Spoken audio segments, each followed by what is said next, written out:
Dear Grace, this is either a test or it's going to work.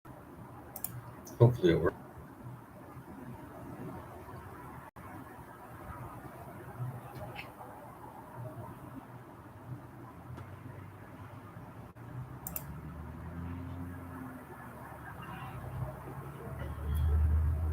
Hello.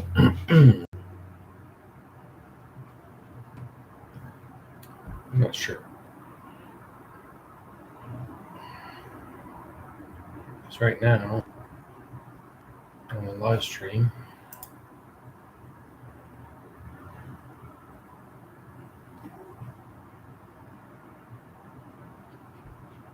all right.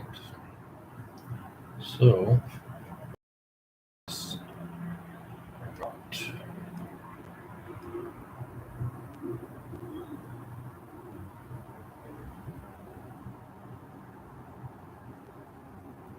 it's definitely not updating the live feed very. So we'll see.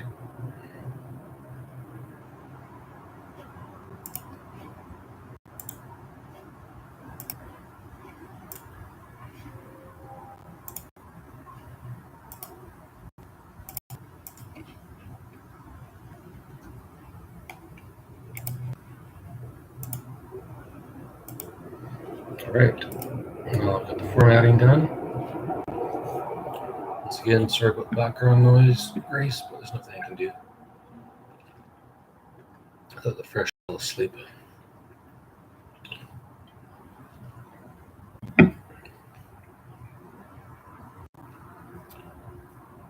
All right.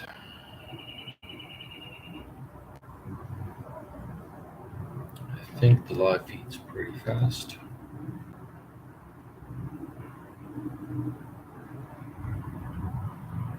Maybe not. About 3-second delay. That's fine. Make sure I can hear.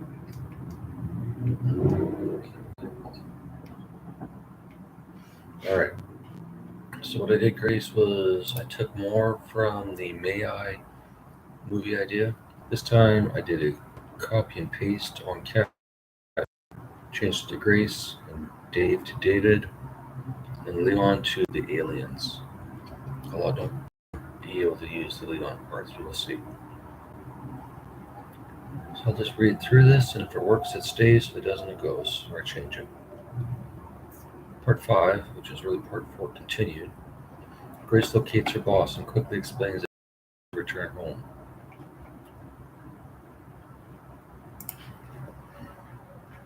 Grace, patient, unknown message. Locates her boss and explains quickly that she must leave to return home. Reminding her where her cat needs possible.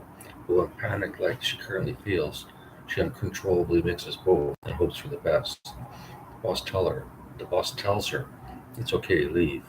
Bring out the cafe and sure if you know. Grace notices Kim as she exits. Email. Yeah, she waves a little too enthusiastically before hearing his response.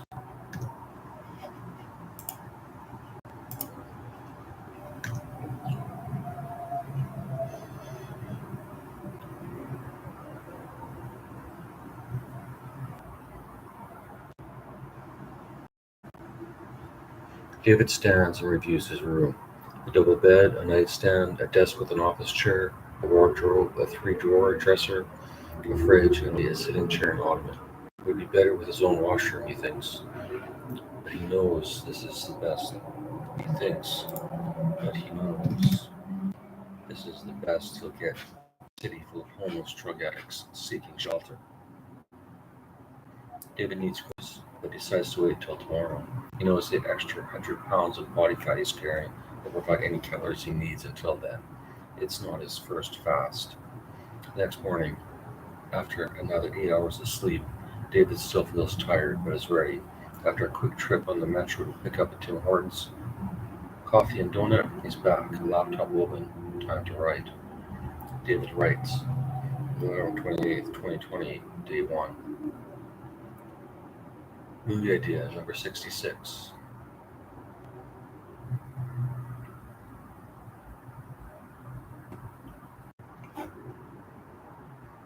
The problem with this grace is to no longer be recording out of switch tabs. I think that's where it fucks up the stream, but we'll see. Ooh, one viewer. It's me. I think this will be a while before anyone actually watches this live. We'll see. David writes, November 28, 2020, day 1. Movie idea number 66. 1. God gets pissed off with everyone complaining about how hard his world is to live in and decides to go back to mortal form as a human to prove them wrong. Number 2. Normally God would just send these complainers to his friend, but recently God sent nearly everyone. But recently God sent nearly everyone to his counterpart. God is lonely. He needs someone to tell him a happy story about their life. God decides to pause the afterlife. Anyone who dies remains in temporary stasis. They know they are dead from birth, but are still conscious. They remember their life, but cannot feel their body. I guess that's where I got that from before.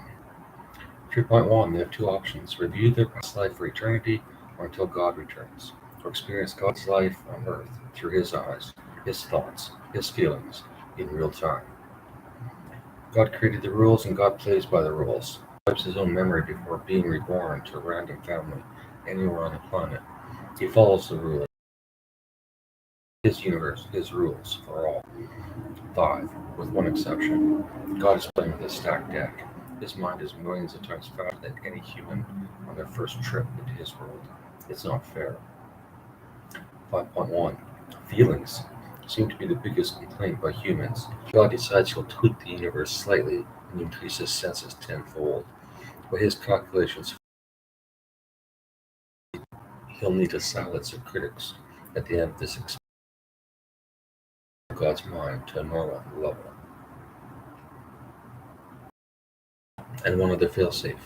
As the inventor of the universe, God's default creativity level, even without his past memory, far more advanced, and again would be an unfair advantage. To keep everything fair, God implements one additional rule of the use, a law that also only that also applies to him. Also only apply her during her stay. God's new identity cannot invent or discover anything for another human on Earth. Gravity after his first physics class, and the entire world economy would collapse when he develops a tiny electrical generator that ends the need for fossil fuels and it destroys the oil and gas industries overnight. 7. God believes, by frustrating himself with these limitations, he'll never succeed any more or less than any other human. 8. Blah blah blah. God's plan works. He is God. 9. Continue later. Note, have God be a dick. David laughs to himself. The movie idea sucks. He knows it, but he doesn't care. He'll take the Shrek approach. Better out than in. David's finally hungry and leaves to buy some groceries. There's a microwave in the kitchen, but David's thinking he'll put one in his room, eventually. Not today.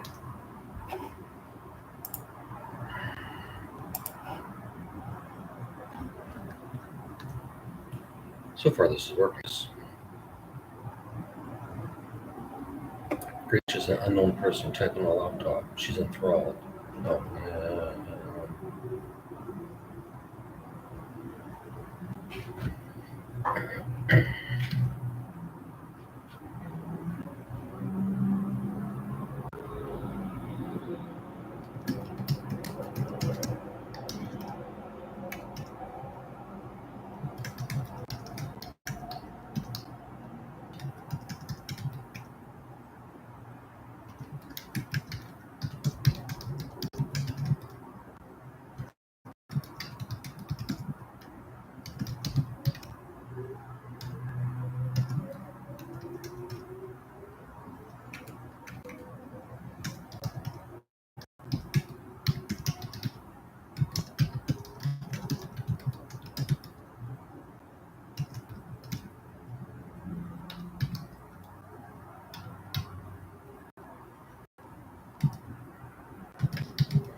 Grace reformats on a laptop, sets it up anonymously, and taps activating her super VPN. In case it fails, at least it won't be heard or kick in, hopefully. She types the link. She types in the link and presses enter. Grace watches an unknown person typing on a laptop. She's enthralled. She has no idea what he's typing or why, but she can't stop watching. What is this? Who sent this? I don't know what I'm doing. That's exactly how Grace thinks. Earlier, she spent 8 hours watching this same person, man, sleep, again enthralled.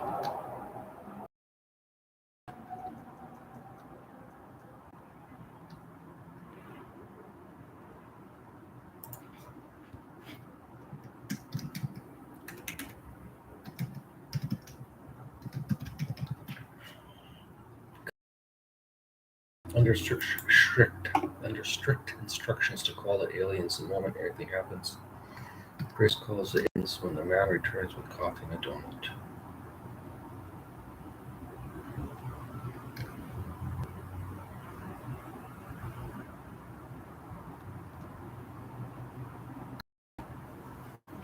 Until now, the only item of information the aliens and Grace could determine was the approximate latitude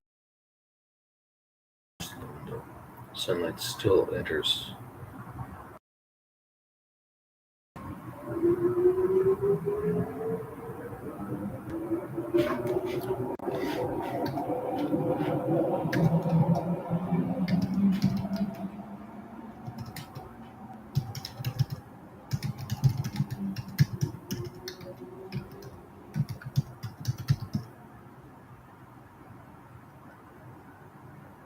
Grace.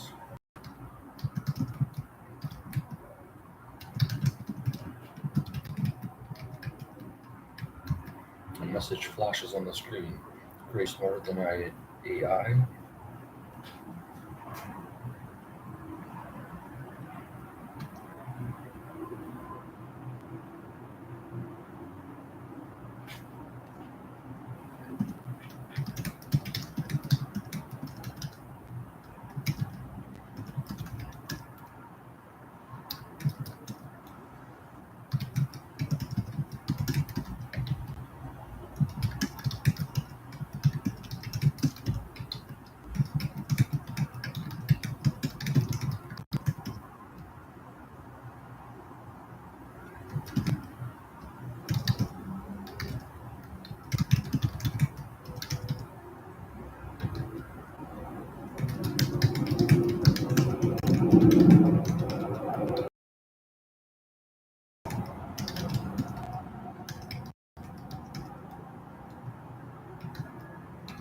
This can't be real, she thinks. Who set her up? Who's beyond smart AI is?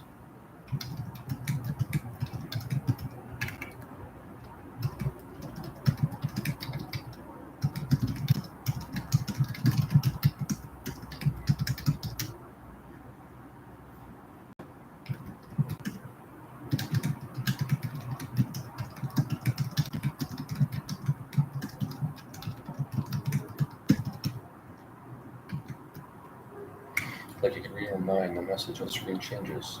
What can you tell us about this man with only this feed?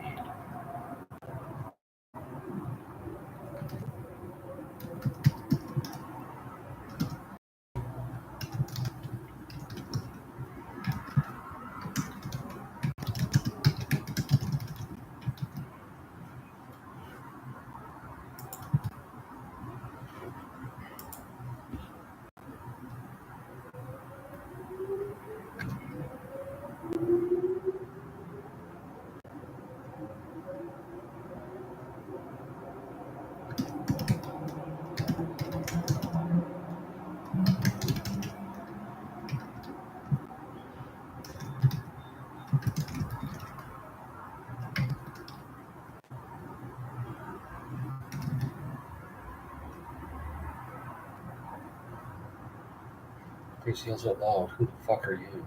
The message changes. Who are you?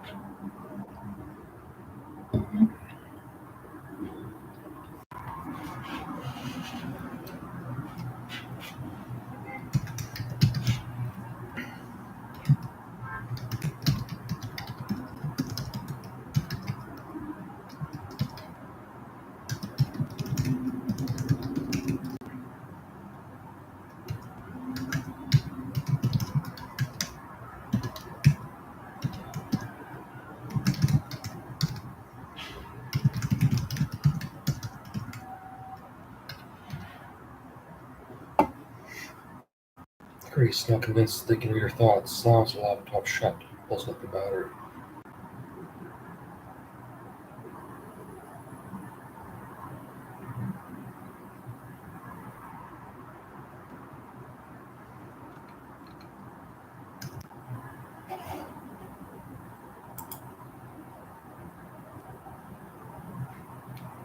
This is the good part, Grace, is once I get this going, it'll be easy to kill an hour. Might even go longer.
Oh, Grace.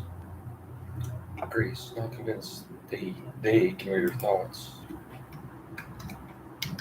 Her thoughts, slams the laptop shut, and pulls out the battery. She steps onto the balcony and lights a smoke. She wishes she had. She wishes. She wishes she was. She wishes she what? She wishes she was in America again, where weed was legal, not worth a sentence in Hong Kong. She knows the laptop is secure. It at least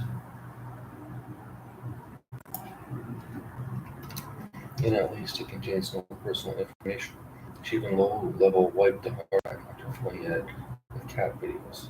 Even if they hacked the laptop, grabs a bottle of nail polish and she paints the camera lens and microphone. It might not stop all the sound, but it will stop the camera. It's good enough in her mind.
Grace returns to the video with one thought in mind. What would AI do? Grace watches and begins to record the feed. 24 hours later, the owner is the approximate latitude of the room. We're closing the window, sunlight still enters, and by assuming the time zone was in North America, she narrowed the route's placement down to a few degrees. Unfortunately, located around the 49th parallel, which contains the majority of Canada's population and a large populace on the U.S. side. Location of the room could be in either country. The furniture gives no further hints on the location. A couple of pieces of are IKEA-like, common nearly everywhere in the industrialized world. The final clue, and the one that fascinates Grace, kept her watching the screen before the man even arrived, is a stained glass window.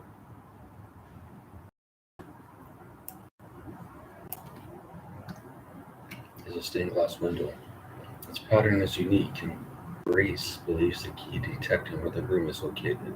It also projects a kaleidoscope of dancing,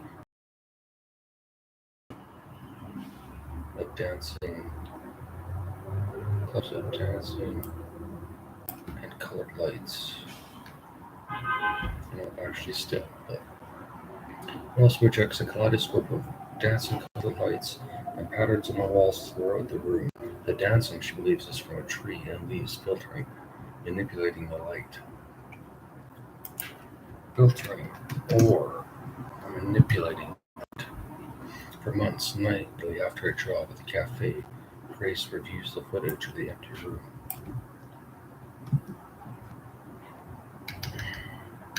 Make it a little more active, Grace. Video feed automatically recorded on her laptop via link. Yeah, that part doesn't matter.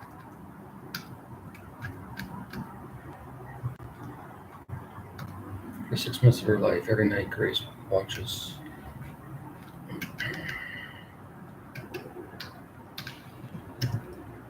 For 6 months.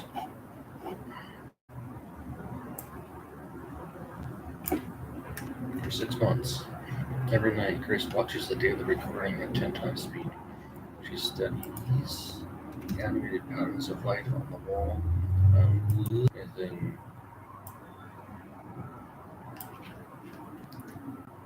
they might find interesting.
man video can do that.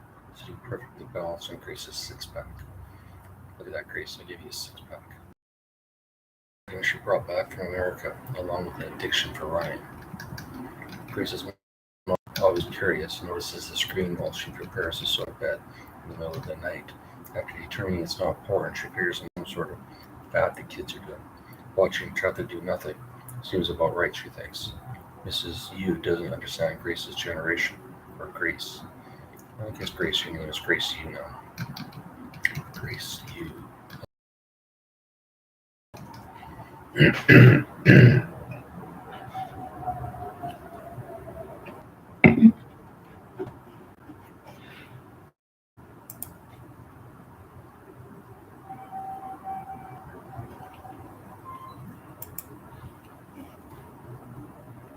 wonder, Grace, if this is more interesting or less interesting than me reading the news. I think it's more interesting. At least I'm more willing to it. So. 2 hours later, Grace wakes up from her dream and gasps. She dreamt she was in the for months. Grace is scared, unsure why. It's only a dream, but to her it felt real. It felt like prison. Dun dun dun. Grace talks out loud to herself. Remembers her departure from the USA. Fuck, Grace. To do is tell one white lie. One mistruth may be living large in San Francisco. Grace. Instead, you're living with your mother and watching an empty monitor for months. Are you proud, Grace? I guess my search for place didn't work with this one. I really should pick a different name, but do that. Are you proud, Grace? Pleased with your actions? Was it worth it? And what are you doing to do about this man in the video, Grace? You can't watch it all day. You have to work. You have to work. Why don't you write a program to monitor the video? Start with the motion sensor. You know that code is easy. Right, Grace? Are you listening, Grace?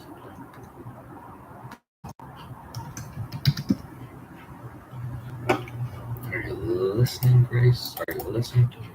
Are you listening to this live stream? Grace? No, it's the if you can write the code, just write it. You know, this is why they contacted you. You know, this is why they trust you. Just get off your ass and write the software, you dumb girl. Mary Grace.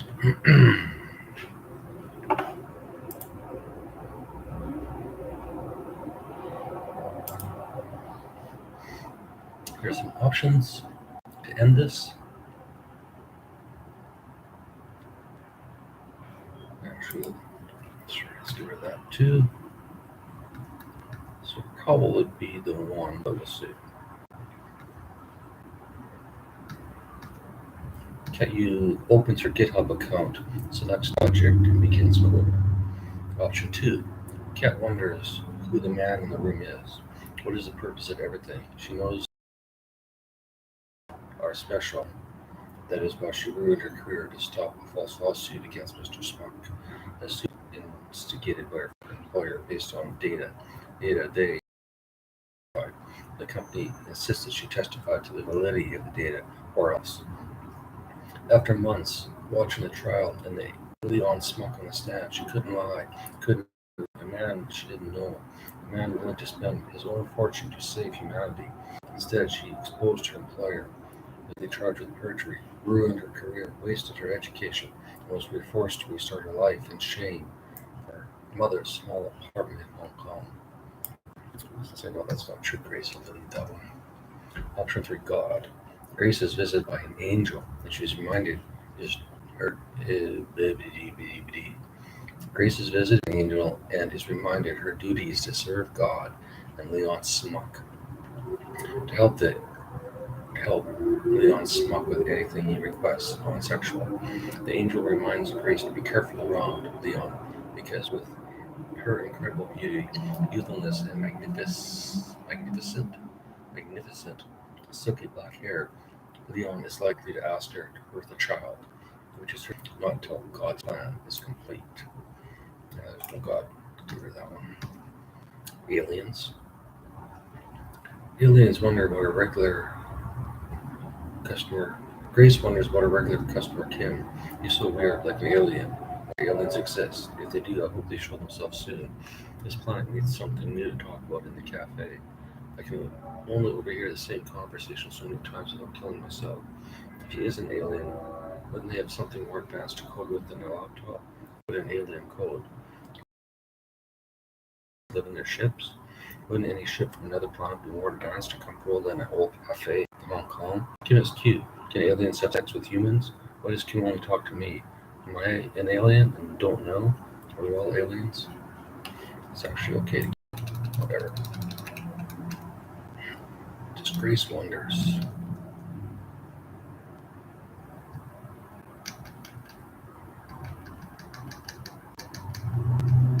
Option 5, dimensions. Grace extends its maximum extension, places a towel under her neck, and begins to meditate. An hour later, she reaches the DMT dimension, and Grace unknowingly speaks to Leon Smuck at light speed, neither fully understanding the conversation in the moment, but each believe everything will eventually make sense. The aliens exits, or Leon exits 15 minutes later. His chemically induced trip is over. Grace remains for hours, talking to the others, and wakes up fresh, alive, the first time in years.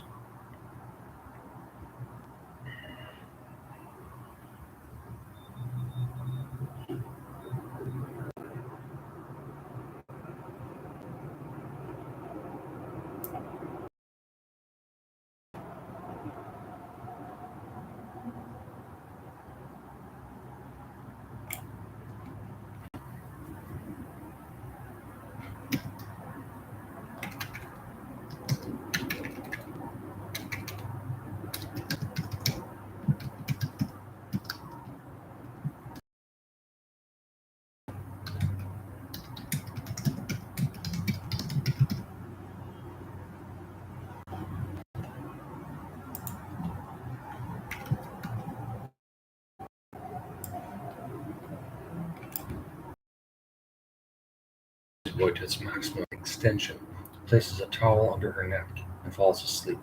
10 hours later, she wakes up, alive, the first time in years. Option 6, dead people. Grace fingers the burn mark on the arm of her lazy boy. She remembers when she tried smoking. It helped her sleep. That night, she burnt her chair. Grace doesn't tell her mother why she brought the chair back to Hong Kong, because Grace is panpsychic and communicates to the chair when she sleeps. The chair has a consciousness of Grace, one she named Squidgy. Her mother would not understand. I don't think we ever have an option on this one, Grace, but we'll see. Option XXX. Grace closes GitHub after 5 minutes of coding, opens Pornhub, and fingers herself for hours, till finally falling asleep in a pool of anxious sweat, dry lube, and a variety of bodily fluids. Sorry to put you in that position, Grace. Even more sorry if your parents are listening to this, but oh well, what can I do? Alright, this is up to what? 34,433 words? No. Characters. 6,329 words. 600 sentences. Reading time, 29 minutes. Speaking time, 43 minutes. 1 month after Joe Ricky podcast. It's willing to do this. My own work. So it's not really stealing. It's more re-envisioning.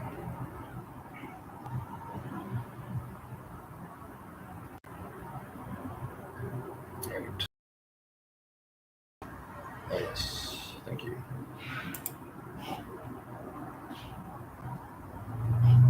This is another movie idea. All can just become a scene. It's called The Autistics, how Ricky Gervais, Dave, and a bunch of horny autistics were going to cure the whole thing.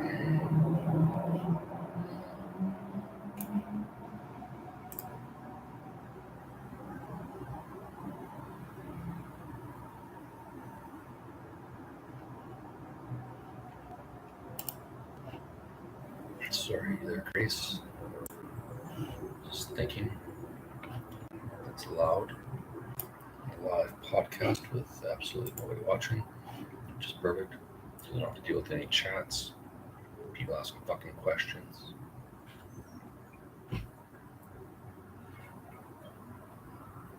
Complaining. It's too noisy. It's too much background noise. Fuck you. It's my story. I read it my way. Alright, what I'm going to do, Grace, is do another search replace. We have to replace Dave with something else. How about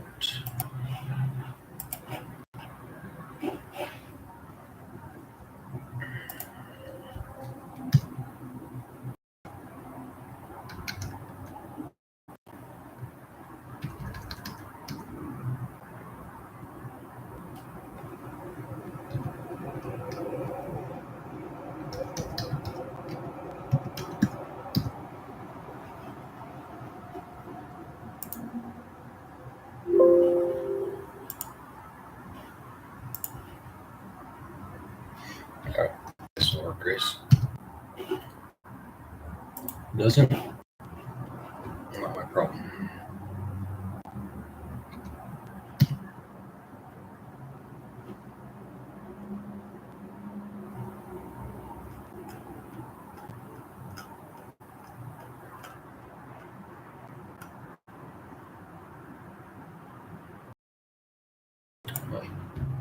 Came in block quotes. Block quotes.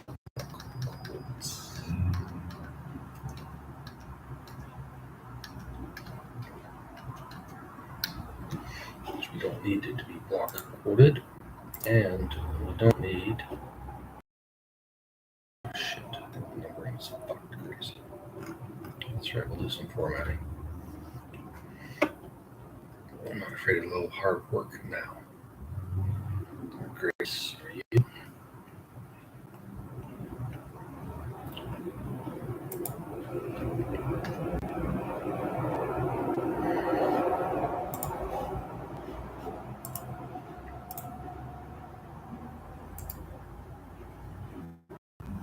All right.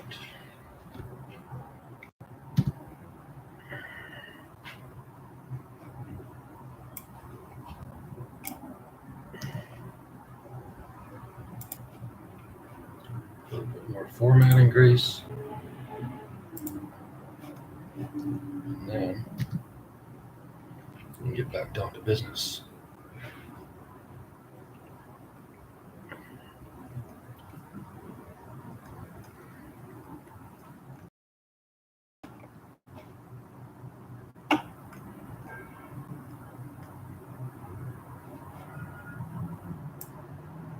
So originally, this was called The Autistics, which is a great fucking name.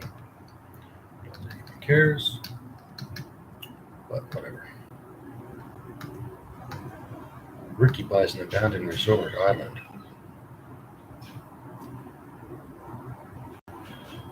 Changes his name to Gary and disappears from public. Gary's new island contains an empty 1,000-room hotel. He renovates the hotel, installing a network of workstations and Savor.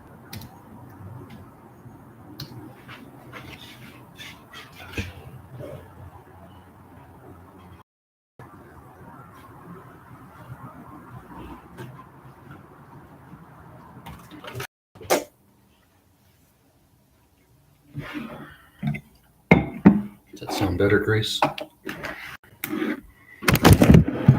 Change positions. Some old man And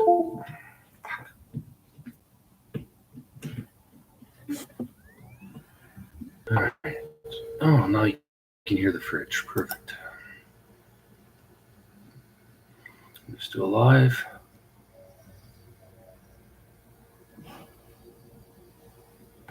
Actually, no, I might not be. Motherfucker.